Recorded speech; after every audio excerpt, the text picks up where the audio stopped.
Hello everyone. Our next topic in first chapter of introduction of thermal power plant is the factors to be considered while situating for your thermal power station. देखो various parameters होते हैं thermal power plant के लिए। ऐसा नहीं है कि भाई कोई भी जगह देखी बड़ी ज़मीन मिल रही है, बंजर ज़मीन है तो डाल दिया पावर प्लांट और चल जाएगा, ऐसा नहीं होता है। बहुत सारी चीज़ें ध्यान में रखनी पड़ती है। क्यों? क्योंकि थर्मल पावर प्लांट है तो सबसे बड़ी ज़रूरत हमारे लिए होती है कि स्टीम प्रोड्यूस करने के लिए हमारे पास में वाटर सोर्स की अवेलेबिलिटी होनी चाहिए। आप लोग ध्यान करना, नोट करना कि जनरली जो थर्मल पावर प्लांट होते हैं वो will be situated at the banks of river. Generally नदी के पास में आप लोगों को थर्मल पावर प्लांट की क्वांटिटीज या नंबर्स ज़्यादा मिलेंगे। क्यों? क्योंकि स्टीम प्रोड्यूस करने के लिए जो बॉयलर के अंदर हम लोगों को फ्यूल जलाना है, जिसकी वजह से हम स्टीम प्रोड्यूस कर रहे हैं, वो सोर्स है हमारा पानी। वो पानी आप लोगों को रिवर्स में से इजीली मिल सकता है। तो जनरली पावर प्लांट का लोकेशन क्या होता है कि भाई नदी के पास में बनाओ या किसी लेक के पास में बनाओ कि जहाँ पर वाटर सोर्स की अवेलेबिलिटी अच्छी है। तो हम लोगों को यहाँ पे हम लोगों को वही सिचुएशन या वो लोकेशन सबसे ज़्यादा सिलेक्ट करनी है। लेकिन ऐसा नहीं है कि खाली एक वाटर सोर्स की अवेलेबिलिटी देख करके हम लोग पावर प्लांट को बना देंगे। दूसरे भी पैरामीटर्स है जिसको हम लोगों को ध्यान में रखना है। तो वो पैरामीटर्स क्या क्या है? तो सबसे पहला parameter you can see that availability of coal, कि कोल हमारे पास में अवेलेबल हो पाएगा कि नहीं। सेकंड जो होता है वो होता है अवेलेबिलिटी ऑफ वाटर, जो मैंने अभी अभी समझाया। तीसरा होता है S disposal facility. S disposal facility बहुत ही ज़्यादा इंपॉर्टेंट है। क्यों? क्योंकि ये ऐसा हमारे पास में फैक्टर है कि जिसको डिस्पोज करना बहुत मुश्किल है। ऐसा नहीं है कि आप इसको कहीं पर भी डाल दो और छोड़ दो तो चलेगा, ये इस तरह से नहीं होता है। That is the dangerous for the atmospheric condition. Atmosphere में वो हजारडस है। तो एस डिस्पोजल फैसिलिटी बहुत ज़्यादा ध्यान में रखनी पड़ती है। फिर होता है load land requirement. Land requirement thermal power station किस साइज़ का है उसके बेसिस पर हम लोगों के पास में लैंड है कि नहीं। जैसे मान लो कि आपका कोई सिटी है, सिटी के अंदर 1.5-2 करोड़ की पॉपुलेशन है। 1.5-2 करोड़ की पॉपुलेशन के लिए अगर आप स्मॉल स्केल का कोई थर्मल पावर प्लांट बना रहे हो तो वो इनफ नहीं है कि आपकी 1.5-2 करोड़ की पॉपुलेशन को इलेक्ट्रिसिटी कंप्लीटली प्रोवाइड कर सके।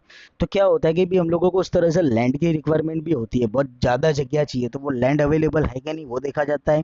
फिर नेचर ऑफ लैंड, खेती लायक अगर कोई ज़मीन हो, जिसको हम लोग बोलते हैं कि भाई फार्मर्स की ज़मीन है, अगर उसके ऊपर आप बना दोगे तो वो क्या करेगा। मतलब नेचर ऑफ लैंड बहुत ही ज़्यादा इंपॉर्टेंट फैक्टर करता है कि भी उसकी कैपेसिटी ये होनी चाहिए कि पावर प्लांट के इक्विपमेंट जब जो चल रहा है, लैंड की बैरिंग कैपेसिटी भी इतनी होनी चाहिए कि पावर प्लांट के इक्विपमेंट जब वो काम करे तो वहाँ पर हम लोगों को कोई प्रॉब्लम ना आए। तो ये चीज़ भी ध्यान में रखा जाता है। फिर होता है लोड सेंटर।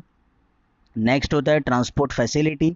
फिर होता है availability of labour, size of the plant और public problem, and the last one is future extension. ये सारे पैरामीटर्स है, बेसिक पैरामीटर्स है, छोटे छोटे पैरामीटर्स है, सिंपल है। ये सारे पैरामीटर्स के बारे में हम लोगों को देखना है कि क्या क्या चीज़ें ध्यान में रख के एक थर्मल पावर प्लांट का थर्मल पावर प्लांट का हम लोग क्या बोलते हैं सिचुएशन बना सकते हैं या थर्मल पावर प्लांट को हम लोग शुरू कर सकते हैं। तो फर्स्ट पैरामीटर से स्टार्ट करते हैं, that is availability of coal. देखो modern base steam power plant जो होते हैं जिसके अंदर हम लोगों को लार्ज नंबर ऑफ अमाउंट में फ्यूल की ज़रूरत पड़ती है। अगर फ्यूल को लाने ले जाने का खर्चा ही पावर प्लांट के आधे खर्चे के इक्वल हो तो ऐसे पावर प्लांट के लोकेशन के मतलब पावर प्लांट के लोकेशन के हिसाब से तो ऐसा पावर प्लांट बनाने का कोई मतलब ही नहीं है। क्योंकि ये मेंटेनेंस कॉस्ट के इक्वल ही हो गया। मेंटेनेंस में भी आप पैसा दे रहे हो, ट्रांसपोर्टेशन में भी पैसा दे रहे हो, तो इलेक्ट्रिसिटी जो आप प्रोड्यूस करोगे वो भी आप लोगों को महंगी पड़ेगी। इलेक्ट्रिसिटी अगर आप लोगों के लिए कॉस्टली हो रही है तो डेफिनेटली इसका लोड एक नॉर्मल सिटीजन्स के ऊपर ही आएगा, क्योंकि वो इलेक्ट्रिसिटी बिल के अंदर ही ऐड होकर के आने वाला है। तो हम लोगों को उस तरह से को एरिया और वो लोकेशन सिलेक्ट करनी चाहिए कि जहाँ से हम लोगों को फ्यूल की अवेलेबिलिटी बहुत ही इजीली हो। तो कोल जहाँ पर इजीली अवेलेबल हो सकता है, चारकोल जिसको बोलते हैं, क्योंकि जनरली चारकोल पाउडर फॉर्म में होता है कोल का एक ऐसा टाइप, और ये चारकोल का ही यूज़ किया जाता है पावर प्लांट के अंदर इलेक्ट्रिसिटी प्रोड्यूस करने के लिए, स्टीम जनरेशन के लिए। तो जहाँ पर हम लोगों को चारकोल इजीली अवेलेबल हो वहाँ पर आप लोग इजीली हमारे पावर प्लांट को लोकेट कर सकते हो। सेकंड पैरामीटर होता है अवेलेबिलिटी ऑफ वाटर, मैंने पहले ही समझाया। रिवर अगर पास में है, लेक अगर पास में है कि जहाँ पर maximum large number of amount में वाटर है, तो वो क्या होगा कि बॉयलर के अंदर आपके वाटर रिसोर्स को पूरा करके रखेगा। तो availability of water is the main point कि भाई ज़्यादा से ज़्यादा नंबर में हम लोगों को पानी मिलता रहना चाहिए, क्योंकि पानी सिर्फ ऐसा नहीं है कि आप लोगों के बॉयलर के अंदर चल रहा है, वो कंडेंसर में भी यूज़ हो रहा है, इकोनोमाइजर में भी यूज़ हो रहा है, आप लोगों के कूलिंग टावर में भी यूज़ हो रहा है, एक्सेट्रा एक्सेट्रा एक्सेट्रा। तो फिर वाटर हमारे पास में अवेलेबल होना चाहिए। Third one is ash disposal system या एस डिस्पोजल फैसिलिटी, जो मैंने बोला था काफ़ी इंपॉर्टेंट है, क्योंकि ash is the main waste product from the steam power plant handling problem. इसके हैंडलिंग प्रॉब्लम ज़्यादा है। हैंडलिंग प्रॉब्लम मैंने पहले ही बोला, ऐसा नहीं कि भाई ऐसा आप लोगों ने बॉयलर में से निकाली और उसको कहीं पर भी डाल दिया। उसके लिए एक स्पेसिफिक जगह रखी जाती है, स्पेसिफिक जंक यार्ड होता है, डंक यार्ड होता है, कि जहाँ पर उसको स्टोर करके रखा जाता है, क्योंकि वो यूजलेस है। ऐश का हम लोग यूज़ इतना ज़्यादा हम लोग कर नहीं सकते। अगर ऐश को हम लोग निकाल भी नहीं रहे और हॉट कंडीशन से, तो वो करोजन इरोजन इफेक्ट भी जनरेट कर सकता है। ठीक है, तो क्या है कि भी ऐश को हम लोगों को अलग से अलग, ज़्यादा से ज़्यादा हो सके उतना कूल प्लेसेस में रखना पड़े। क्यों? क्योंकि वो एटमोसफेयर को भी पॉल्यूट कर सकता है। It it has an effect on atmospheric pollution, और वो काफ़ी सीरियस भी है, वो काफ़ी सीरियस भी है। इसीलिए क्या किया जाता है कि इसके लिए एक स्पेशल अलग से लोकेशन हम लोग पहले से सिलेक्ट करके रखते हैं, पहले से सिलेक्ट करना पड़ता है पावर प्लांट के कंडीशन के लिए, कि भी ऐस जो भी हम लोगों को मिल रही है उस ऐस को उसके हिसाब से उसकी लोकेट की गई जगह पर जल्दी से जल्दी पहुंचा दिया जाए, जो एटमोसफियर को भी नुकसान ना करे और हमारी ह्यूमन बॉडी को भी नुकसान ना करे। इंडिया के अंदर जो हम लोग कोल का यूज़ करते हैं ना, उसमें एटलीस्ट 20 to 40% का एस होता है, जो देखा जाए तो काफ़ी लार्ज अमाउंट में। तो ये लार्ज अमाउंट में जो एस होती है, उसको रिमूव करने के लिए स्पेशल लोकेशन चाहिए, स्पेशल कंडीशन चाहिए, और इसकी अलग से एक हैंडलिंग सिस्टम भी चाहिए। ये हैंडलिंग एस हैंडलिंग सिस्टम जो होती है, वो हम लोग थर्ड चैप्टर में पढ़ेंगे डीप में। नेक्स्ट पॉइंट जो ध्यान में रखा जाता है वो होता है लैंड रिक्वायरमेंट। लैंड रिक्वायरमेंट में क्या होगा भाई, कि लैंड ऐसा नहीं है कि खाली सेटल अप के लिए चाहिए, प्लांट सेटल अप कर दिया और पावर प्लांट चालू हो गया और हम लोगों का काम शुरू हो गया, इस तरह से नहीं होता है।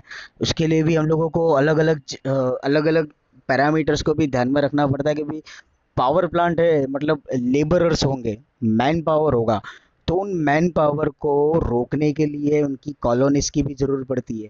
क्योंकि कहीं कहीं पर ऐसा होता है कि पावर प्लांट 24/7 चल रहा है, कहीं कहीं पर ऐसा होता है कि पावर प्लांट 22/7 चल रहा है, कहीं पर 10 घंटे चलता है, 12 घंटे चलता है। तो जैसी रिक्वायरमेंट वैसा रिक्वायर्ड मैन पावर, और मैन पावर अगर है 24/7, अगर आपका पावर प्लांट चल रहा है, तो डेफिनेटली आप लोगों को 24 आवर्स और 7 डेज कंप्लीटली हम लोगों को मैन पावर चाहिए। जैसे कि बड़े बड़े पावर प्लांट है, बड़े बड़े पावर प्लांट के अंदर ऐसे पावर प्लांट के जो एटलीस्ट आपकी आ, कहा जाए कि 100 एकड़ के लंबे लंबे एरिया तक फैले हुए हैं, ऐसे बड़े बड़े पावर प्लांट को 24/365 डेज चलाना है, तो मैन पावर पूरा चाहिए।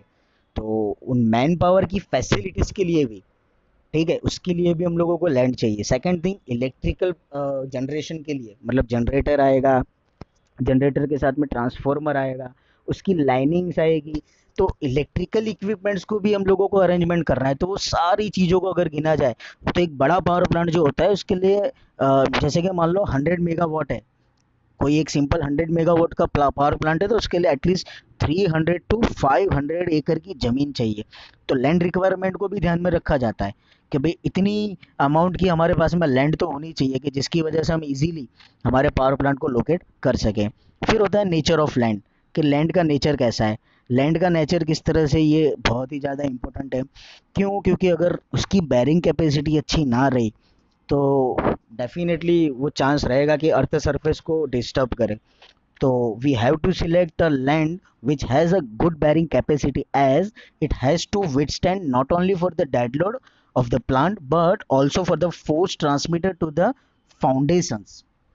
जब आपका बॉयलर चल रहा है, जब आपका टरबाइन चल रहा है, ठीक है, टरबाइन आपको शायद पता नहीं होगा कि टरबाइन, एक नॉर्मल टरबाइन जब हाई स्पीड पर रन होता है तो उसके आरपीएम क्या होते हैं, उसके आरपीएम होते हैं 12,000 to 16,000 आरपीएम। यानी कि 1 मिनट में 12,000 से 16,000 राउंड टरबाइन की ब्लेड घूमेगा। जैसे हमारा पंखा घूमता है, पंखे की ब्लेड्स घूमती है ना 1 मिनट में, शायद वो 200-300 राउंड के आसपास घूमती है। वैसे हमारे टरबाइन की ब्लेड्स 1 मिनट में 12,000 से 16,000 राउंड 1 मिनट में घूमती है। जब इतने हाई स्पीड पर आपका टरबाइन घूम रहा है, तो उसके लिए बहुत ही ज़्यादा हैवी फाउंडेशन चाहिए। तो हमारी लैंड की बैरिंग कैपेसिटी इतनी अच्छी होनी चाहिए कि वो इतने हाई लोड को सहन कर सके। जैसे कि उसकी कैपेसिटी, मिनिमम बैरिंग कैपेसिटी होनी चाहिए 1 × 10⁻⁶ न्यूटन पर मीटर स्क्वायर। न्यूटन पर मीटर स्क्वायर मतलब कि वन टाइप ऑफ स्ट्रेस हो गया, load एक्सेटेड per unit area, force exerted per unit area. Nature of land के बाद में नेक्स्ट होता है हमारे पास में important load centre. Load centre, load centre में क्या होगा भाई कि जो हम लोगों ने साइट सिलेक्ट की है, the site of the power plant should be as near as possible to the loads. Loads का मतलब ये हो गया कि हमारा पावर प्लांट इतनी पास में होना चाहिए कि उससे इलेक्ट्रिसिटी ट्रांसमिट करने के लिए ज़्यादा खर्चा ना हो। मतलब कि आपका टाउन है, आपका विलेज है या आपकी सिटी है, वो नियरर होनी चाहिए, ठीक है, ताकि ट्रांसमिशन कॉस्ट जो है ना वो मिनिमम कर सके। और ट्रांसमिशन करते टाइम पे जो इलेक्ट्रिसिटी का लॉस हो रहा है into the linings, wire lining, उसके अंदर वो लॉसेस कम हो जाए।